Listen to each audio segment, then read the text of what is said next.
नमस्कार, मैं आदर्श और आप देख रहे हैं द यूपी खबर। 2014 की शुरुआत में जब भाजपा लोकसभा चुनावों का प्रचार कर रही थी तो सबसे ज्यादा जोर काला धन वापस लाने, युवाओं को रोजगार देने और किसान की आय दोगुनी करने पर था। लेकिन 7 साल बाद भी जनता महंगाई झेल रही है, युवा रोजगार के लिए भटक रहे हैं और किसान कहां है ये किसी को बताने की जरूरत नहीं है। जिस प्रकार कोरोना की पहली लहर से लोग संभले थे कि दूसरी लहर ने दस्तक दे दी, ठीक वही हाल मोदी सरकार का भी है।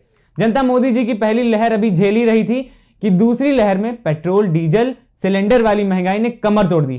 जनता ने वोट दिया, लेकिन जनता को वोट के बदले क्या मिला ये हर आदमी को पता है। आप ये हमारी रिपोर्ट देखिए।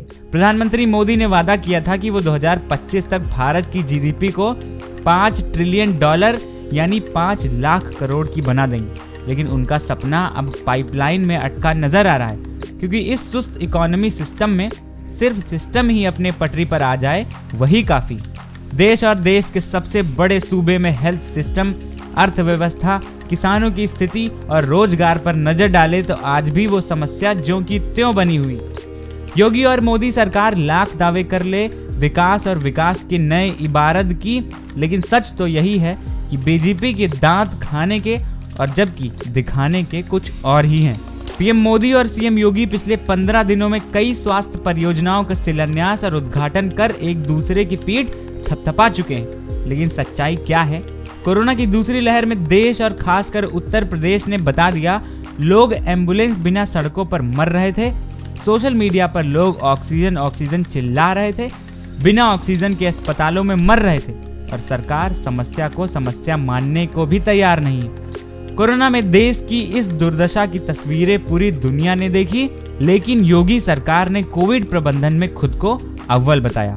वैसे तो पूरे विश्व में गंगा को मां का दर्जा प्राप्त है और यूपी के लिए तो गंगा मां जीवनदायी है। खुद को गंगा मां का बेटा बताते हुए प्रधानमंत्री ने काफी उत्सुकता के साथ नमामि गंगे प्रोजेक्ट को लॉन्च किया और 20,000 करोड़ रुपए का बजट भी दिया और लक्ष्य 5 साल का रखा गया गंगा साफ करने के लिए। लेकिन गंगा कितनी साफ हुई, नमामि गंगा प्रोजेक्ट कितना साफ हुआ, ये तो गंगा और गंगा के रेत से उभरती तस्वीरें बता रही। मिनिस्ट्री ऑफ वाटर रिसोर्सेज के डेटा की माने तो नमामि गंगे प्रोजेक्ट में काफी धीमी गति से काम हुआ है। 2014 से 2021 के आंकड़ों पर गौर करें तो सरकार द्वारा बीते 7 सालों में बजट का आधा हिस्सा भी खर्च नहीं किया गया है। बीजेपी के 2017 के चुनावी मैनिफेस्टो को देखें तो उनके वादों में 24 घंटे बिजली देने का वादा सबसे अहम था। सत्ता में आते ही योगी सरकार ने इसके लिए तेजी से कदम उठाया और तय हुआ कि शहरों में 24 घंटे और गांवों में 18 घंटे बिजली दी जाएगी। बिजली व्यवस्था को सुदृढ़ करने के लिए कई कदम भी उठाए गए, लेकिन आलम यह है कि राज्य भर के लोगों को बिजली कटौती की समस्या से गुजरना पड़ रहा है। कई जिले तो ऐसे हैं जहां घंटों बिजली नहीं आती है और ग्रामीण क्षेत्रों में ट्रांसफार्मर खराब होने पर गांव वालों को हफ्तों बिना बिजली के रहना पड़ता है।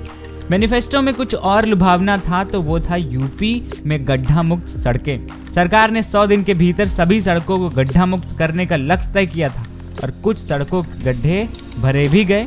लेकिन आज स्थिति ये है कि जिन सड़कों के गड्ढे भरे गए थे उनमें फिर से गड्ढे हो गए हैं। राकेश प्रताप जैसे विधायकों को अपने एरिया की सड़कों को बनवाने के लिए धरना प्रदर्शन तक करना पड़ रहा है।